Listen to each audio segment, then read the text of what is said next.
but this led into really kind of a a tough state to be in, where I didn't I didn't want to be a part of the monetary system. I didn't want to necessarily be. This was over the course of November and December. I didn't really want to be that much a part of what's going on, with people being in debt and imaginarily suffering, thinking that they're suffering even though they're suffering because they're attached to the system.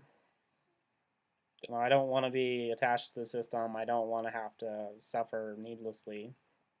But I still do have attachments to the system because obviously I have the internet, I have electricity, hot water, and I owe the massage school.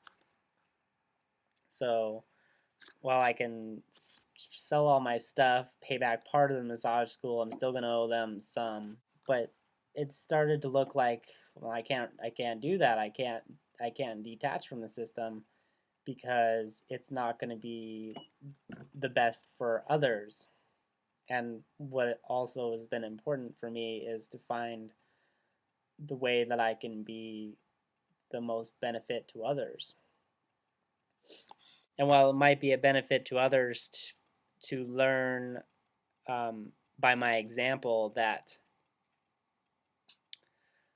it is possible to live outside of the money system, I didn't really end up thinking that that was the best path to take, even though it is a really enticing path and would be so amazing.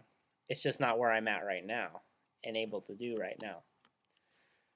So I've come up with a combination of not using the system as much, but using the system when I can to help others. And hopefully, as I progress in my ability of speaking and ability of being present, hopefully that will wear off on others, and um, they can try to be more outside of the system, and we can eventually change the system around into something that isn't as ego driven and based on the destruction of ecosystems, as the current system kind of is based on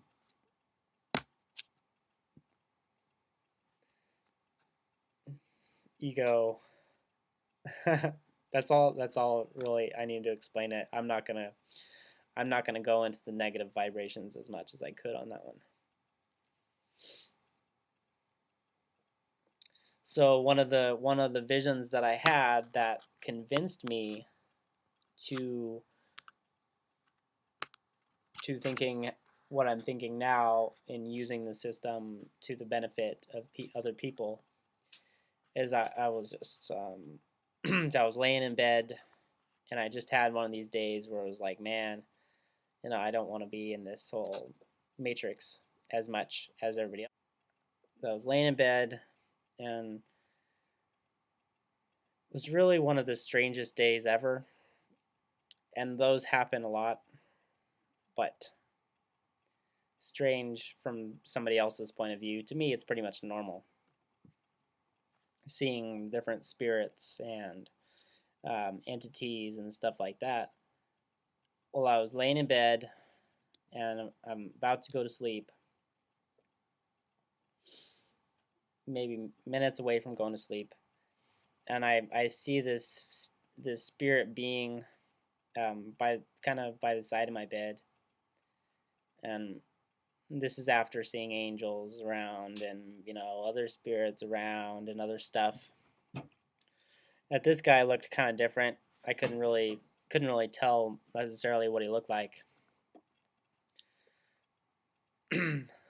but he's got this like chest of drawers, kind of like, well, spirit chest of drawers. But that probably just means it's in a different vibration, at a different level.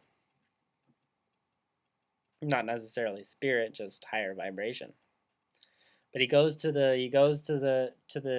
to the chest of drawers. He opens it up, and there's there's the drawers, and on the shelf there's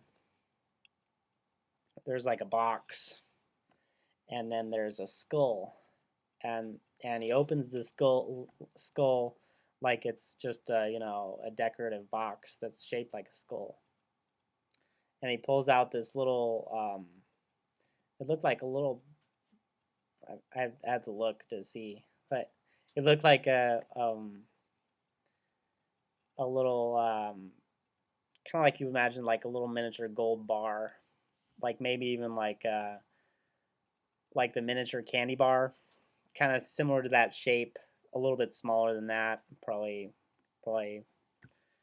less than an inch in length and half an inch wide, and I reach out my hand, um, and he puts it in the palm of my hand, and it kind of changed color, and it turned like a violet color, and it's like I could see it. It's still kind of there in my hand.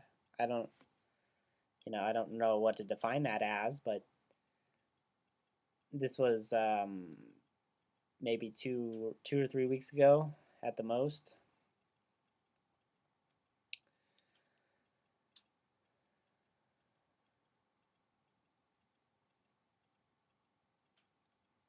And the message was seemed to be, because I didn't really have a lot of audio going on, was that I have the gift of being able to help people, and that I should do whatever I can to use that gift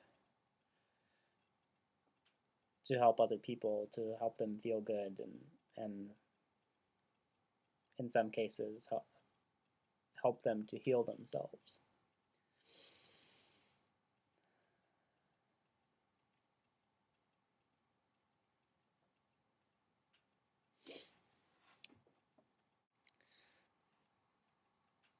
So next after that was the solstice.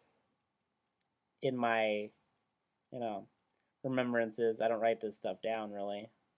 In my remembrances of the visions and energy events that have been going on, the next big thing that happened was the solstice, with the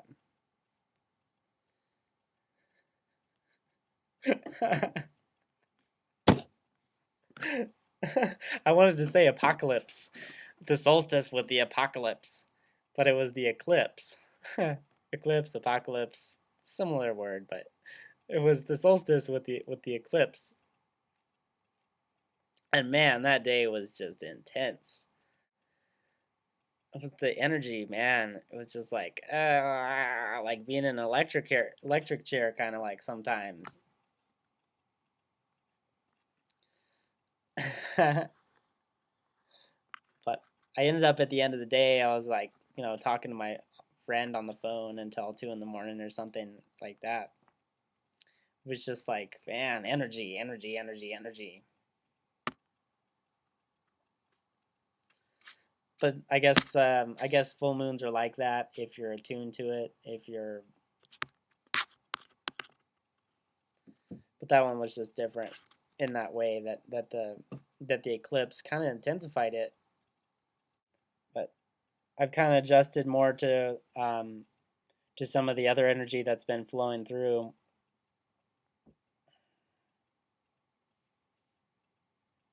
As of the last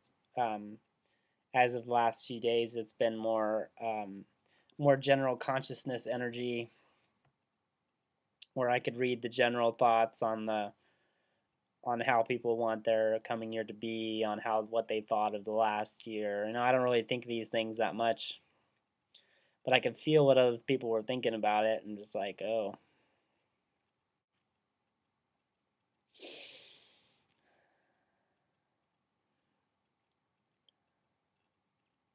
So the other change has been that now that I see the things that I talked about in my first four videos, the blue sparks, um, the shifting pool of energy, the blue lattice, the red letter ticker, um, the blue checks. See those a lot. I'm seeing all this stuff more and more. I feel like every night I'm going off. My consciousness is on another planet or somewhere else on this planet, or or just being programmed to think that it is, or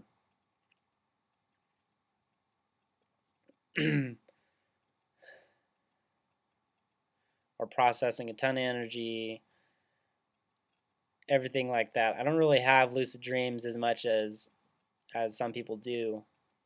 That is because I don't try to have lucid dreams all that much.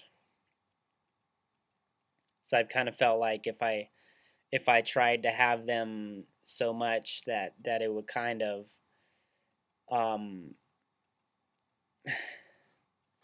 that well, it might stress out my brain really, and my waking world is intense and strange enough. I don't have to necessarily divert my consciousness all that much into my dream state. I can let the other parts of my brain and the other parts of my consciousness do what they want and go where they want.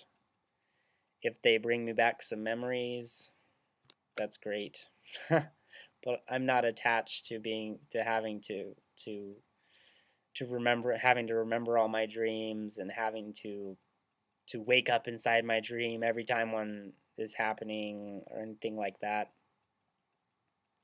I don't know if that might be something that I'm more interested in the future, and I have been more interested in dreams and dreaming in the past.